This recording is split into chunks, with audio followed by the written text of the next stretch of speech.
Bonjour et bienvenue à l'émission Le Balado des Curieux. Cet épisode est enregistré à l'école Yona. Je m'appelle Cosimo et je serai votre animateur pour cet épisode qui aura pour sujet la compagnie Bombardier.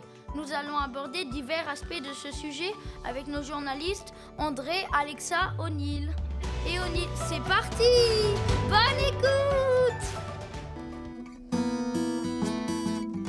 Bonjour, savais-tu que Joseph Armand Bombardier est le fondateur du compagnie Bombardier? C'est une compagnie qui construit des motoneiges et des avions. Quand est-ce que le fondateur est-il né? Il est né le 16 avril 1907. Mon texte va vous parler du compagnie Bombardier et ce qu'ils font. Au début, la compagnie Bombardier faisait des autoneiges sous le nom de l'autoneige Bombardier. Le fondateur est un ingénieur mécanique québécois qui a inventé l'une des premières autoneiges commerciales fondables. La première autoneige a été créée quand? Le premier autoneige est créé en 1947. En 1980, le Bombardier est reconnu mondialement pour la fabrication des autoneiges de marque Skidoo, inventé en 1959. En 1996, l'avion réalise son vol et en 1999, il entre en service suivant les avions Global Express. 6000, 5000, 5500, 6500 et Global 7500. En terminant, le premier vol que la compagnie Bombardier et Lilia Moromet en 1991. Joseph Armand Bombardier a fait la première motoneige. Il a créé la motoneige en 1922 car c'était difficile de se transporter sur la neige. Maintenant, la motoneige est plutôt un sport qu'un transport.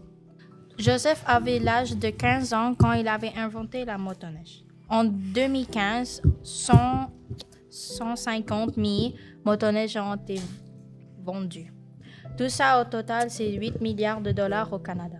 En 1922, la motoneige était différente. C'était grand, large, lent et il avait une grande pare-brise. Le poids de la motoneige était très lourd parce que dans l'époque, ils n'utilisent pas vraiment le plastique, donc ils ont utilisé le métal. En 1980, les motoneiges ont changé. C'était plus vite, plus légère. Il y avait un petit peu de plastique. Par exemple, il y a le Blizzard 5500 et le 9500 plus. Ils ont ajouté une lumière pour voir dans la nuit. Est-ce que la motoneige est la même qu'avant? Maintenant, le véhicule est de 70 de 200 km. Ils ont utilisé beaucoup de plastique. Il y a encore la lumière. Ils utilisent la technologie comme le Bluetooth. Dans 1937, Joseph reçoit un brevet pour son premier véhicule à chenilles. Je vais vous parler des types d'avions faits et créés par Bombardier, principalement des CRJ, Global et Challenger, et de l'évolution de cela. La série CRJ, créée en 1991 avec l'entrée du CRJ 100, pouvait contenir 50 passagers, a été le début de la passion de Bombardier avec des avions. Un des plus récents est le CRJ 1000, créé en 2005.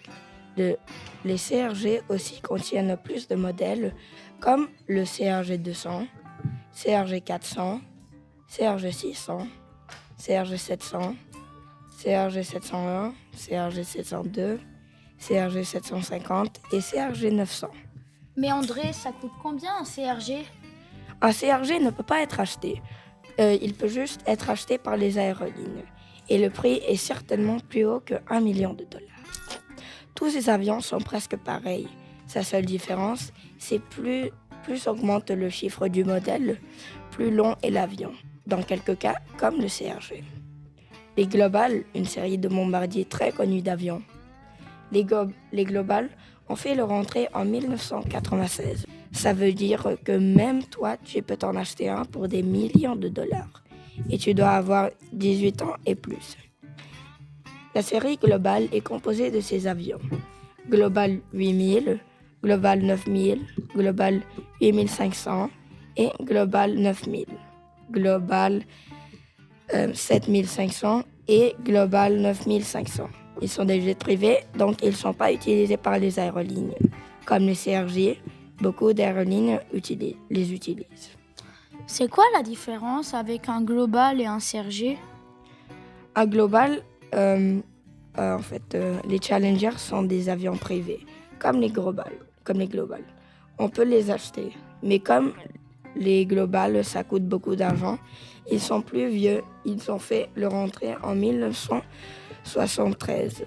Rien de différent. La série est composée de Challenger 850, Challenger 600, Challenger 300. Et voilà, c'est déjà la fin de cet épisode. Merci d'avoir été des nôtres en compagnie de nos journalistes Alexa, O'Neill et André. Restez à l'écoute pour d'autres sujets fascinants.